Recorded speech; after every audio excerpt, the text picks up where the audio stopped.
External storage space via NFS, iSCSI, AoE. Note, iSCSI and AoE only exist in the build VED only. The other builds can use NFS, CIFS, or GlusterFS to use external STROAC space.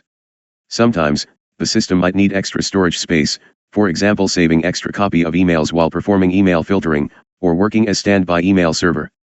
In this case, extra storage space might be needed. The extra storage space might be provided via NFS, iSCSI, or AoE, ATA over Ethernet. NFS, Network File System, is RPC-based service. RPC services can be turned on via System Storage SSH and RPC. From the screen shown, SSH server process and NFS server to perform file system export can be set as well in addition to working as NFS client. To mount a remote directory to local machine via NFS, it is done via System Storage Remote Mount.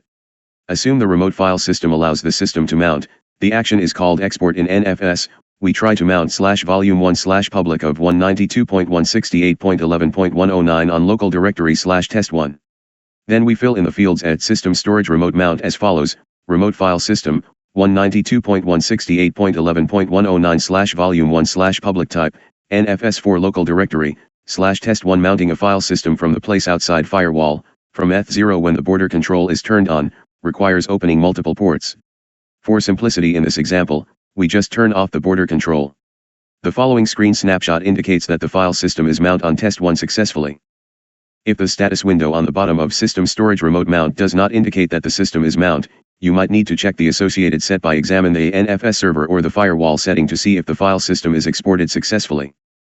To use iSCSI and AoE, check System Storage iSCSI Initiator and System Storage AoE Initiator. iSCSI is to run SCSI protocol over IP network so that the remote hard drive can be viewed as a local SCSI device. Since it is over IP network, IP address needs to be provided. In the world of storage technology, the system for the other hosts to access is denoted as target, server. The host to access the target is denoted as initiator, client. To probe how many iSCSI targets can be accessed on a host, an IP address should be provided. Once an iSCSI target is found, it is necessary to log into the target in order to use it as a local SCSI device. For the ease to use it, please do not turn on CHAP method on the remote target for authorization. It has some compatibility issues between different vendors. Let's take a look at the screen snapshots in the following example.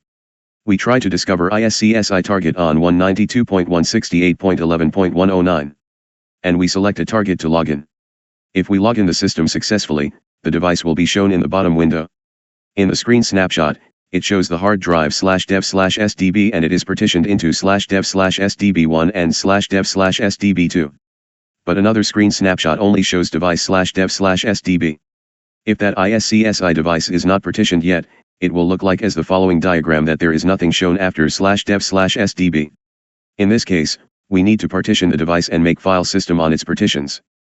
The condition for AoE, ATA over Ethernet, at System Storage AoE Initiator is similar, but it does not require login and it does not need IP address either. It is counting on Ethernet frames to function. However, you have to keep that Ethernet interface alive from time to time on the target. Otherwise, it will not survive after rebooting the host. For security reasons, AoE or iSCSI targets should be placed in a separated network that is a different subnet from PCs, or other user-ended IP devices. We suggest using FDISC and mkfs.ext4 from Telnet interface to partition and make new file system on iSCSI or AoE devices. The Web GUI system storage disk utility is provided by speedy operation when the disk space is not too large. If it is involved with long transaction or you would like to handle the devices in a different way, you should use command line tools directly.